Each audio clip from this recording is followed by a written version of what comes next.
Welcome back to another episode of Grizzly True Crime. My name is Gisela K, and this video is just a short summary of what we've seen so far from week 4 of the Letecia Stauch trial. If you are not following along with us in the trial, if you feel overwhelmed by seeing an 8-hour live stream, please don't worry. Just go to the pinned comments or go to the description box or hover over the video. There's 3 different ways you can do this, right? And see where I have timestamped everything for you so that you can just easily navigate through things. I'm also someone who doesn't like seeing long live streams. I'll just be like, it's a hard no for me, and I just move on. But if there's timestamps and chapters, I'm like, okay, well, let me go see what I want to see.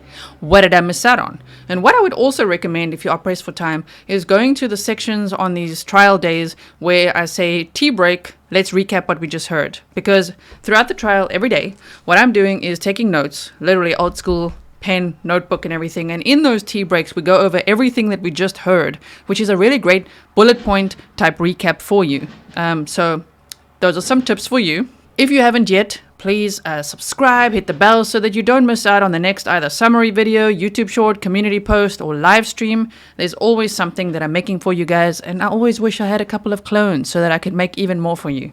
But anyway, let's dive into what we've heard so far, which mental health experts we've seen, and trust me, it's been a wild ride. It's really been a wild ride. Just when you think that you've heard everything that Letecia Stauch could possibly come up with. Oh, no. There's so much more. We're talking about her summoning vampires into her jail cell by pushing a button. We're talking about her saying she has bipolar, multiple personalities, which is not even what the disorder is called. It's dissociative identity disorder. But bipolar, she says multiple personalities, PTSD. She talks about triggers in a way that actually triggers all of us. You know why? Because she doesn't have any understanding, clearly, of triggers. And basically, she says that, for instance, she has DID, but when triggered by sexual trauma, she hallucinates, which is just not how that works at all. And her defense, oh man, I mean, they're doing their best, but they like really need to read through that DSM-5 a little bit more or do some more research. It's been so anxiety provoking, and so many of us are like, oh my word. It's really been a lot. But let me just quickly recap, and then what I'm going to do is just string together the 3 videos we've seen so far, which would be recorded interviews with Letecia Stauch and a forensic psychologist from March 24th, 2022. Now today, on Friday, let's just check the date, it's April 28th. Yes, we are going to be seeing 3 more videos. So join us for the trial, and let's see those 3 more videos. The prosecution says they're going to rest their case either today or on Monday, and then it's the defense's turn. And we're all anxious because they're going to be bringing on Dr. Dorothy Lewis, who is known as a DID expert, and she has a lot to say, of course, about Letecia Stauch, and believes, from what I've read so far, that she believes Letecia Stauch was psychotic at the time of committing the crime. So that's going to be interesting because based on what we've seen so far with these mental health experts, yeah, they've debunked a lot of what Letecia Stauch has said. And I'm pretty sure at this point they would have convinced the jury that she wasn't insane at the time of committing this crime. I mean, if we just look at her TIG-1 movements, her cell phone data, all the cars, the musical sus buses, and just everything, which you can see in the previous video I did for you. If you haven't seen that, I'll link it below. Oh man, like this woman was so calculated. And the thing that bugs me the most about all of this whole mental health chapter is all these excuses that Letecia is making up. I still want to know. And so what does that have to do with you murdering an 11-year-old? And I mean the way she did it. If you didn't know, what we've heard so far is that he had 4 lacerations from blunt force trauma, and we don't know with what. We suspect it could be a baseball bat, just based on what we've heard her say and talk about and all that, right? Next, he was stabbed 18 times, and we don't know with what. All we know so far is that there was a knife missing from the butcher's block in the kitchen. So that's very, very scary. And then we also know that she shot him. She shot at him 3 times, and she missed twice. So 1 bullet did hit him and was found lodged in the back of his head when his remains were found. And then, I mean, she stuffed this 11-year-old boy's body, Gannon Stauch, into a suitcase, and it was a suitcase that his biological mother had received as a gift from her aunt. It just like, and if you know that Letecia is exceptionally jealous of Gannon's biological mother, Landon, which is Al's ex-wife. She never ever stops expressing that resentment, that jealousy, that everything, and just throwing her under the bus. It's terrible. But she put this little boy's body in the suitcase with 3 blankets and a pillow, and then moved it around to the airport, to Douglas County, then to Florida, and all of that, and discarded of him like trash, like threw him off a bridge, Escambia River Bridge, and just thought, okay, we're done. That is all incredibly calculated. So to now claim that she has all these, I don't know what, she's seeing friggin' vampires one minute, the next she's got DID, the next it's bipolar, then it's PTSD. It's too much. It's a lot to deal with, and I hope you're ready. Are you ready for today? Because I'm going to have to put a strong emotional shield on and be like, okay, breathe. We've got during the trial this thing that's called a horror hog. So never mind the trigger bunny, we've now got a horror hog. And we show it when we see Letecia, because we need to just be prepared for the horror that unfolds every single day. So far we've heard from Dr. Christine Moore, who worked at the El Paso County Jail, and she saw Letecia multiple times. She saw her in her intake. She actually put her on suicide watch just based on the nature of the crime and Letecia's first time in jail, but Letecia hated it. Okay, so Dr. Christine Moore just said that Letecia, my word, she was coherent, everything seemed fine. She was diagnosing herself with bipolar, but she couldn't see any real signs of that. So all they really did was give her some anxiety meds, and that was that, right? So then we've also heard from Dr. Jackie Grimmett, and oh my word, she was so brilliant. Everyone was really wondering, like, where is she from? What accent is that? And she's from Scotland originally. But yes, she was ordered for, she was there for the court-ordered second evaluation of competency to proceed. So Letecia Stauch has had 3 mental evaluations before this trial started to make sure she's competent to proceed. And guess what? She was found competent to proceed every time. Now, the difference between a competency evaluation and an insanity one is that the insanity evaluation would be at the time of the crime, and then competency would be how the person is doing right now. So she always passed the competency one, even though it caused a lot of delays. And we are here now, finally, for the trial, watching this whole thing together. If you didn't know, I am streaming the entire trial on my channel. It's the very first time I'm streaming a trial. I've never done it before, and yeah, while it's absolutely grueling, it's so necessary for us all to be together through it all. I don't know how I'd be watching that alone.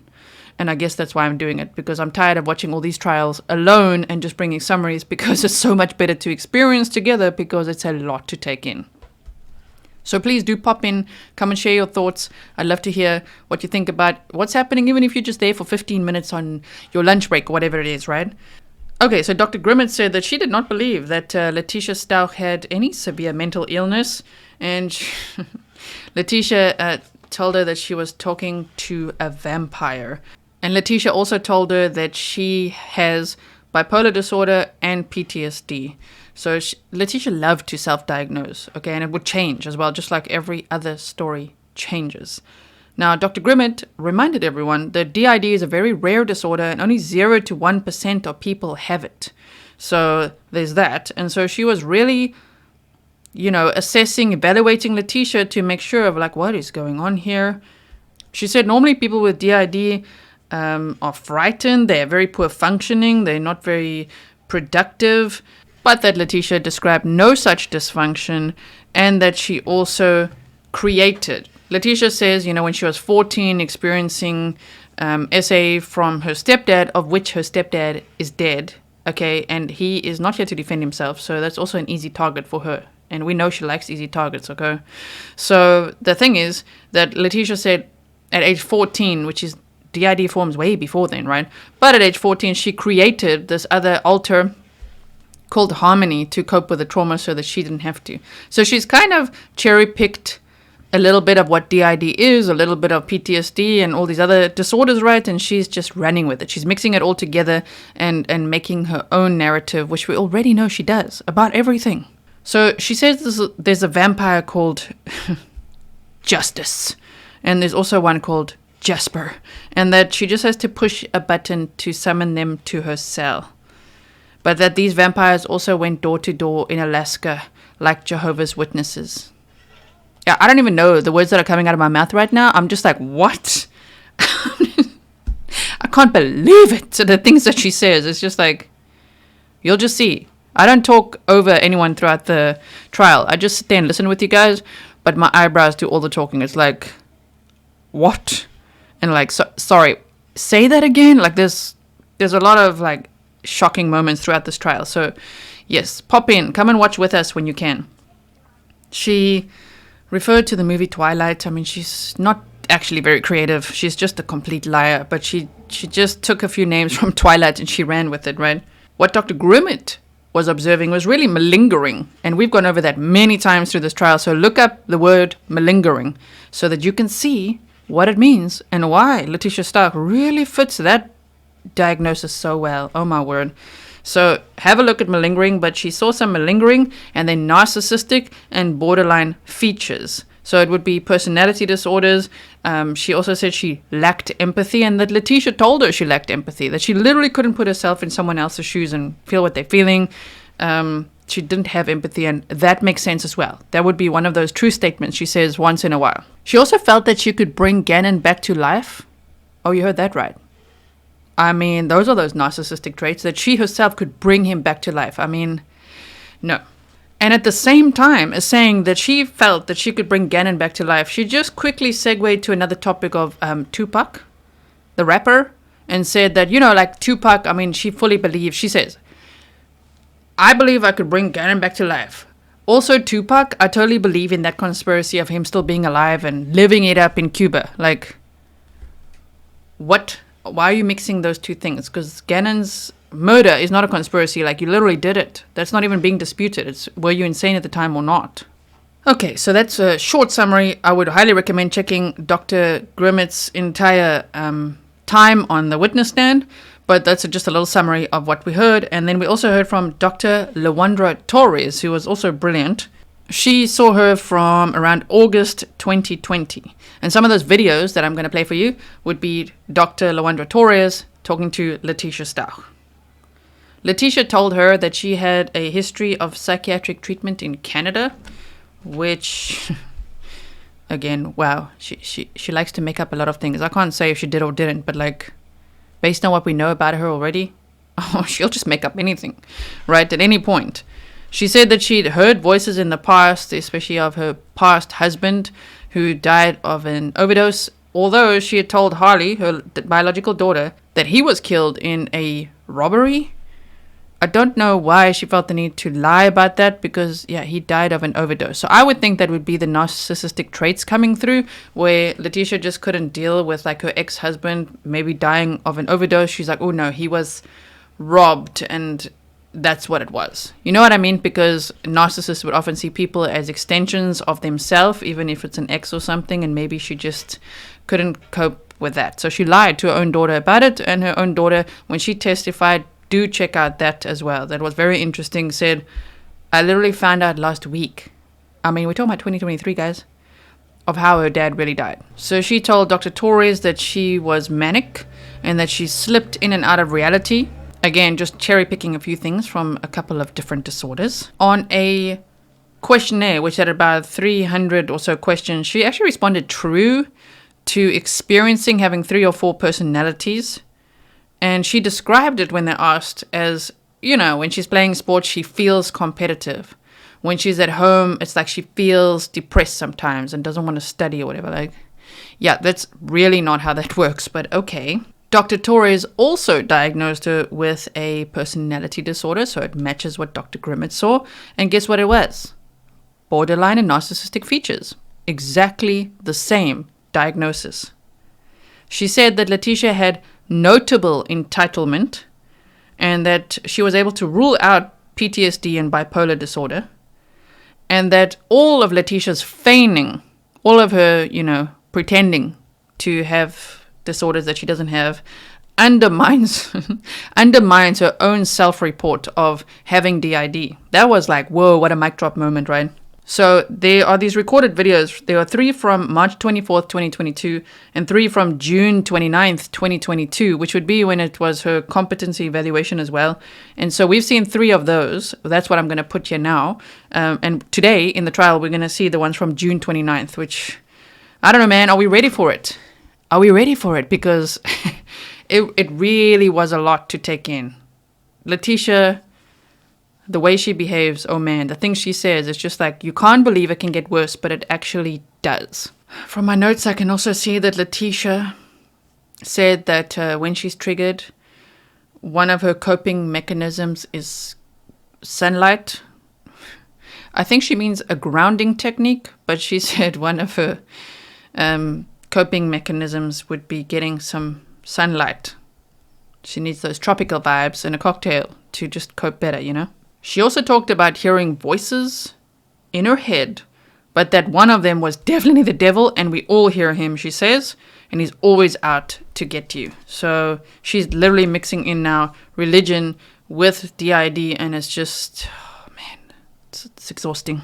And then the last thing I want to touch on here is that she's talking about having all these personalities, Jasmine and Tisha and little Lucia, and then there's one called Maria, and she says Maria trained in Mexico as a sniper, okay, and that she decides when someone needs to be eliminated from the planet, and that she gets triggered by Jackass James, which would be her stepdad who was killed in a hit and run, the one I mentioned earlier, and that if she saw red or black or someone that reminded her of him, Maria would get triggered and would be, what by the sounds of it, kind of the violent one. I still have no idea how that has anything to do with what she did to Gannon, because she doesn't say it's Maria. However, if someone wants to access Maria, you know, if a psychologist wants to talk to Maria, no, sorry, she cannot talk to anyone. I mean, she said that she needs like to be in a drug-induced state to trigger her out, and that Maria also speaks Spanish. So really, if we break that down to just a logical level, she's made up this character Maria. No one can access her, even though she's probably going to try to pin what she did to Gannon on Maria. But no one can access her. You know why? Because Letecia can't speak Spanish. So how is she going to feign that? Because she can't. But we're waiting to see if in the videos that they're going to show today, is she going to bust out that Spanish accent? Because she might. They did mention it, so let's see if she does. Okay, now I don't want this video to be too long, so I'm going to just stop there. That's what we've seen so far. I'm very excited and also very anxious for what we're going to see today. And now I'm just going to put those videos that we've looked at before, in case you've never seen them. Please do revisit on my live stream page. You know, there's like videos, home videos, shorts, playlists, and live streams. Come to the live stream side of things. If you see an 8-hour live stream, just go to the pinned comment or the description box and find what it is that you want to re-listen to. Especially, you know, there's very important moments in the trial that I haven't had the capacity to summarize for you, but it's all been incredibly interesting. This is such a gripping trial. Oh man, and now we almost done with week 4, and the trial's set to last 6 to 8 weeks. So will it be over in 2 weeks or won't it? Will it be another 4 weeks or will it be 2? I'm going to guess it's going to be about 2 to 3 more weeks or so, because the defense, they don't have the strongest strategy. So I'm thinking like 2 weeks or so and then done. I cannot wait for sentencing. I'm just saying. Okay, so I will see you later for the trial. Thank you so much for watching. Please like the video, share it, hashtag Letecia Stauch trial, hashtag Gannon Strong, Gannon's Army, and also hashtag Grizzly True Crime. Okay, bye. That's the thing, okay? So Letecia believes that Sam Hunt are always together. Y'all know who Sam Hunt is? Country singer, right? Okay, so he always like kind of laughs at me about this, because I be telling him Sam Hunt writes these songs about me all the time, you know what I mean? And so we went through, when I'd be in my bipolar episodes, like we had everybody convinced back home that Sam Hunt was Harley's dad, because Hunt's their last name, you know what I mean? And then I don't know, because I be getting like this ego of like, why would you want to be like, I still do the same thing now, even at Joe, and I don't even have nothing but an orange suit. You know what I mean? But I still be thinking the most, you know what I'm saying? So, like, I am aware of the discrepancies in my personalities and being, working with special needs kids throughout the time I have, I know when I recognize something's abnormal to be around somebody. I'll be like that. And then next thing you know, I won't come out of my room. Especially around like holidays and stuff like that. Like, I won't come out of my room. I'll just be sitting in my room the whole time. Like in my marriage, Albert would be like, "Won't you come in here and watch TV?" And I'd be like, "No, I'm staying in here." "Why do you want to stay in here?" But then I go into the mode of like, well, I mean, I spent a lot of time in my closet growing up. Why not?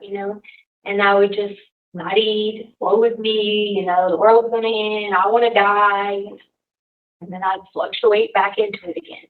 So, like common sense, I knew something, wasn't right. Like I'm not a stable person. I'm not a person that you're going to say that being a professional that I am. Went through all this time with schooling. How do you think I did this? Because I didn't speak. You know what I mean? I'd be so excited. I'd be doing this degree and that degree and that degree. How did I get them all? Because of those times. But then there'd be times when I wouldn't be turning in my schoolwork, and I'd have to message the teacher and be like, "Look, the best right now. Like next week I'll catch up and do 3 weeks worth of work, but just not this week." And so like you learn that's just not normal. Like if you guys, one of y'all came to work with each other like that, and you consistently came like that, you'd be thinking one of two things: are you on drugs, or is something really wrong? And I don't do drugs, so like the more and the more that happened, like I became cognizant of it. And then Harley, as she got older, she started noticing. She'd be like, "Mom, you'll be this personality, then you'll be this one, and then I don't even know sometimes." And she just learned to like to deal with it. And then sometimes they can't even pry me out of the room because I won't leave for days. So as it happens more, So with that, we can start the next clip. Minutes ago, you said you hear voices, but they're all your personality, right. and that's it. Yeah, and the devil. But there's always the devil. The devil is trying to tell you to do something. Like when I was on the heights of January 26, the devil was telling me to jump off the heights because it had to be a white family to jump off the heights. That's the devil. That's like cosmic powers trying to like come in and intervene. That's going to be with all of us. You know what I'm saying? The closer you are to God, the devil's going to come get you all the time. You know what I mean? But as far as like, I don't believe in this whole thing that people say, and no disrespect to y'all, keep jobs, but for me, I don't believe in this whole thing where people say, "Oh, these people are talking to them." These are your cosmic powers and your personalities. Like all my personalities will go talking to me and be like, "Why don't you just slap that girl?" And I'm like, those type of things. But I don't drugs that these people be on this whole best things and maybe doing that stuff. Like none of that. But there's always the devil that has you to do that. Like running a Jeep off in the form of chance for you to run a Jeep off. You know what I mean? But I don't believe in the other stuff. So, So you don't believe in which other stuff. Right. I be seeing people come in and they be on meds and they be swearing up and down like, "Oh, these people were telling them to do this." And I'm like, "What? You know what I mean?" It's only gonna be the devil. Like the devil told me to jump off a hot kill. Different. It ain't gonna be just random people sitting out somewhere telling you this. Like this ain't how it works. You know what I mean? Yes, does my different personalities tell me to do different things? Yes, but that's still a part of me, just in a separate world. That's not, I don't know. I just feel like they be just a little bit emotional making that stuff up. I believe in, if anybody saying anything wrong, that's the devil or that's yourself. Even if you got 5 cells, it's them. It ain't, that's people not on drugs like me now. People that be on meds and all that. Like I be seeing them coming there and they be swearing up and down, the most craziest stuff is going on. Like I don't believe in that. I feel like it's the devil.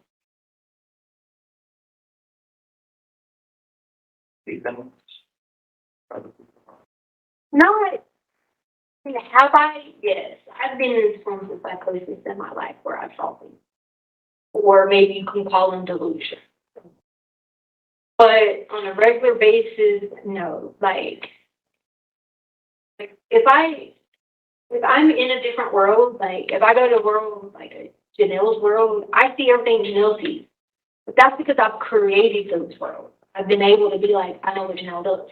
Or if I go to Christina Brianna and I'm doing gymnastic stuff around Phil, like I know that I can make a balance beam, or I put apparatus out or whatever.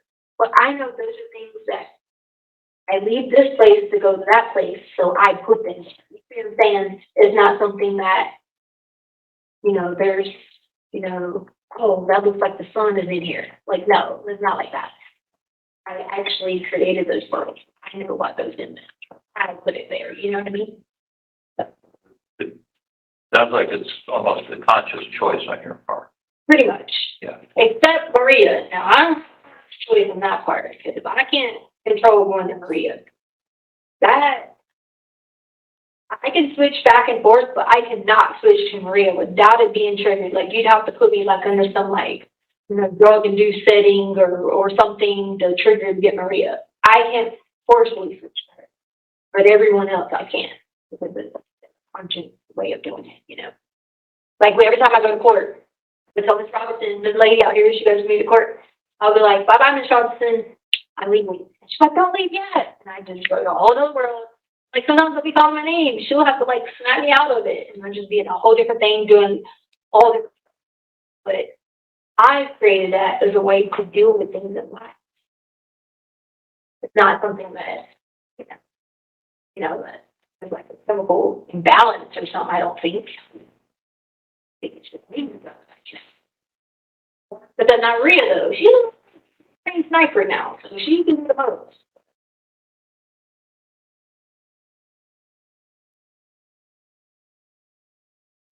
Where did she get training to do? So Maria does for hire. She got trained from Russia. She does for hire. She's from Mexico. She got trained for hire.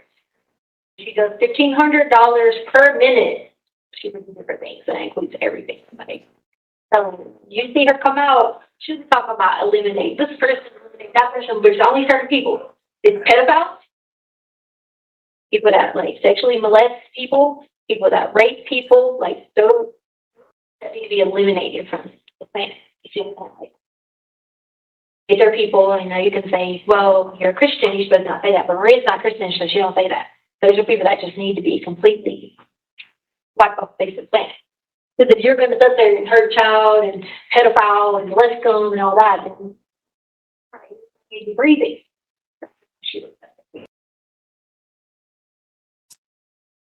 If you look at that report where the drive here, that lady was trying to get me with her gun. And you can see on the camera, well, I kept on telling her, I knew exactly what she was over there doing and thinking. And I kept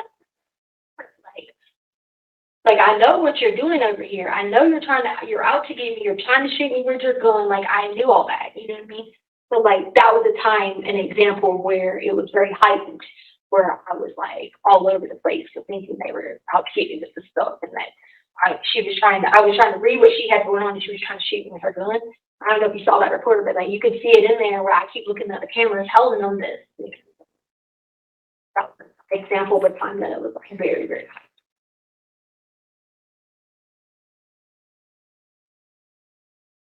And those perceptions that you get, are always accurate, or? From, the premonitions? No, on when you get really paranoid, and it seems like you know what other people are. Yeah, because when I think about it, in that instance with that lady, that Deputy James, it was accurate. She did have a gun on me, so therefore, what else she been doing with a gun, pointing at me? She was trying to kill me with it. So, that was a perfect example why it was accurate, and of course Maria came. That whole incident happened when Maria came, and she's just going to regulate on them, you know what I mean? So it's usually always accurate. The whole incident with the guy trying to tell me I hit somebody. I didn't really hit somebody, but these people were out to get me the whole time, and I kept telling them, look, there ain't no way I hit somebody. Y'all were setting me up. Who hit somebody and there's no marks? So I knew they were doing that because his last name was Sanchez and Maria's last name is Sanchez. So how did that happen? You know what I mean?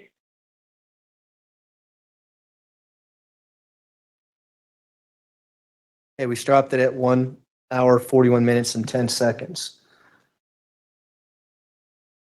Was it clear to you when you're talking to her that she's saying Maria was the one that kind of took over and assaulted the deputy on the way back from South Carolina? Yes. Looking at the interview with Dr. Lewis, where it's alleged that Ms. Stauch turned into this persona named Maria Sanchez, talking in a Spanish accent, did you review the video of the assault coming back from South Carolina? I did not. Would you like to see that? Sure. See, these guys are ready for it. I got to find the exhibit number.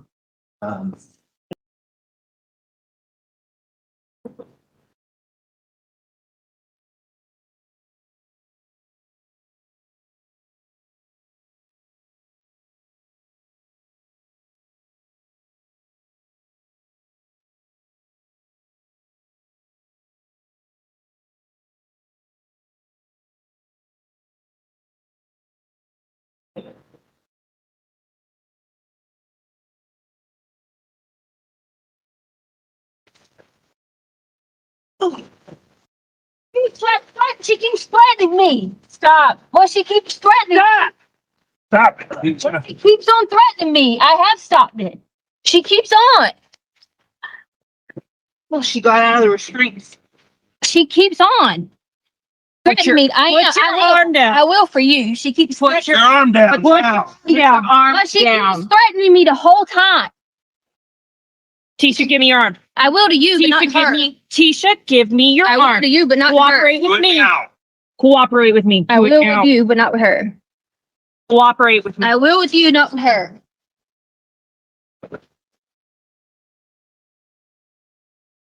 Tisha? I will with you. I said I would. Then give me your arm now. I said I would with you. I said I would with you. I said I would with you. Because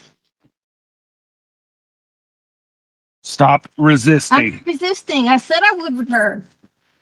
Well, the other They're one. double locking. Go ahead. I got her on. Now we I have to song. Tisha, stop I'm not. resisting. Yes, you are.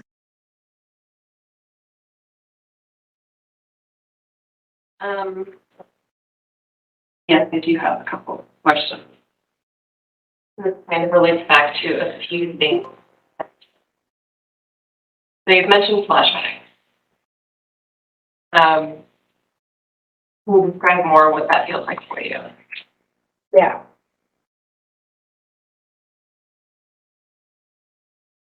So,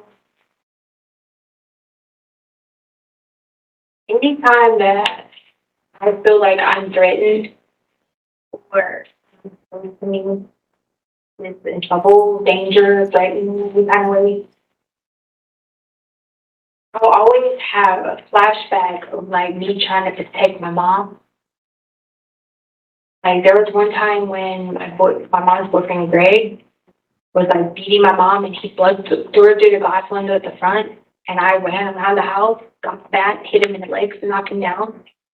So like I'll have flashbacks of those times with those things happening. You know what I mean?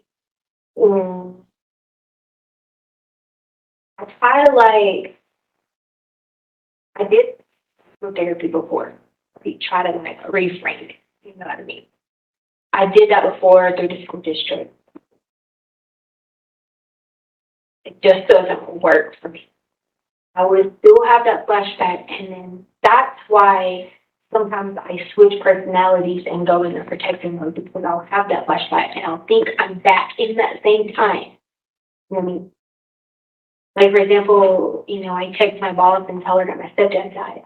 I had a flashback that morning when Lena came into my room. I thought, I guess it was like 3 or 4 o'clock in the morning, I texted my boss and told her that my stepdad had died.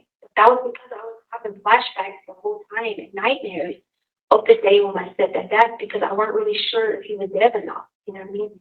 And it happens a lot because like I can see somebody walking on the street and I'll be like, that looks like him. One of the triggers is red and black. Okay, and I know you have red and black on. So I can even watch like NC State. That's one of them, basketball. You go to the NC State game, red and black. You know what I mean? But it's surrounded. It's not just one, it's surrounded. He would come in with red shirt on and black. And he always named this as like his whole thing of like his mom. So his mom was killed supposedly by his stepdad. So he always wears red and black to like commemorate, you know what I mean? So like I can see somebody walking on the road with red and black on it, and I'll have a flashback of stepdad coming in the room, turning lights on. He'll go, "My name is James Lowry," and he has this whole like dialogue thing that he does before he heightens up to the beach. You know what I mean? And so that happens. That's why when I was driving one day on the back roads, I was thinking there was somebody walking, and I was thinking it was him. And so, like, it gets scary because, like, what if one day I was to, like, try to run that person over, like, thinking that was really him, you know what I mean? So those are the kind of flashbacks I have, and most of them, I'd say 90% of them have something to do with him. Me and Kyle call him Jackass James just because we, like, you don't see it trigger me so much. Jackass James, and that's what, you know. Other that I have flashbacks is from fire because the house burned down when I was younger with my mom. And my mom blamed me. And I called 911 and I got in trouble for calling 911 because my mom was saying that the way they wrote the report, she wasn't going to be able to like get the house fixed on her insurance and like same thing. Got in trouble for calling 911 when stepdad hit her. What happened was I was trying to cook for my siblings and I had a pot and curtains used to not be they are now available, whatever. And I had to run go get my little brother and I was trying to find my sister. And when I came back in, it caught flame on the thing and it burnt my mom's whole kitchen living. So like anytime there's something hot, I can smell it. Like I can smell the fire that's out there. Like sometimes like if for example, it can be something small, like people could be doing like a wood fire in the woods, like, you know, burning trash or like a bonfire. I don't do bonfire because I will be at the bonfire and I'll just be like, no, like, and I'll have a flashback of the time that the fire happened in the house.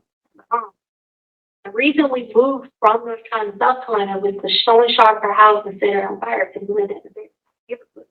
So I'll have flashbacks of my mom calling me, telling me that everything we had worked for was burned in the house. So those are like just some examples of what happens. I mean, I can almost like feel like it's burning, or I can almost feel like I'm there. I smell it, I see it. You know what I mean? And then I'll remember everything, and it's almost like it's different than when I switch personalities. When I switch personalities, like I go to those whole different. When that happens, and I have a flashback in that same place that it happened, like I just visually there. And it happened so much for my stepdad. Like, I could never. I tried the psychotherapy and the whole reframing it. I don't expect me to reframe getting molested by a person that your mom married and trusted you. How do you want me to reframe it? That's what I'd always tell him, like, that he didn't do it because he did. That just doesn't work. And so, like, I tried doing all that, but I couldn't. Anyone that looked like him, anyone that freaking, like, walked like him, like anything. Throughout my whole entire life. Now, you know, and especially with the whole, like, whenever he come in with the whole, like, James Larry, if their person's name was James, I'd always cringe and like, you know what I mean? When I read, this sounds bad, God forgive me. When I read the scripture, the book of James, I can't even go to the scripture in the book of James without having those flashbacks. And that's bad. Reading my Bible. Can't even read that section because that was his name. Because I'd be thinking, like, as good as James was, because James was Jesus' brother, how is this named James? Like, there's something wrong here. And my brother, she gave my brother Dakota James, his real name, and I don't that. So those are like times that things is like we're reading a flashback. And like when they did my brother's graduation, we walked across the stage and they were like, he graduated high school and I was there. And they were like, Dakota James Lowry. I literally was like, freaking out. Like, don't tell him that. He is not like his dad. You know, just like, a lot. So you're saying that these flashbacks are more than just a memory. Oh God, yeah. I'm telling you, almost like you're right there. See, so it's all your senses are activated. You know what I mean? I also recognize that red and black is trigger for you. That you're experiencing the flashbacks today when you saw me. So when you first said something to me, I didn't say anything to you, but that was the reason I didn't. Do you remember when you first were like, how are you doing? And I didn't say anything to you? I told myself, like, you know what I mean? Like, she has nothing to do with Jackass James. You know what I mean? So I'm sorry, don't think I tried to disrespect you in any way when you first said them to me, but I go into like that defense mode on it. My friend, when she comes to visit me on the video screen, she won't wear it. Like, she won't do it because she knows that's one of me. That's what that is for her. Like, and I went to school, like, I'd go watch ball games at North Carolina, but if we played NC State, I'd be like, oh, hell no. Because I'm just, like, surrounded by a sea of red and black. Not.